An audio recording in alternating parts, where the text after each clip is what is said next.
Siamo a circa 400 metri dalla futura uscita di Colceresa, Pianezza e Marostica sulla superstrada pedemontana veneta. In queste ore sono al lavoro alcuni mezzi per controllare gli ultimi dettagli prima dell'apertura ufficiale di questo nuovo lotto della superstrada che collegherà Breganze con Bassano Ovest. Alle mie spalle l'ultimo tratto prima dell'uscita di Breganze, casello che è già aperto nel tratto fino a Malo dallo scorso mese di giugno.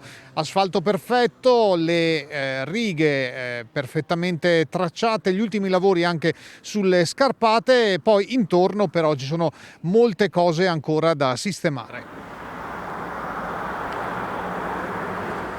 Alla mia sinistra la Gasparona, trafficata, a quest'ora di metà giornata non moltissimo, a destra invece il tratto tra Bassano Ovest e Colceresa della superstrada pedemontana. Una parte del traffico che adesso sta sulla strada provinciale si dovrebbe riversare sulla pedemontana.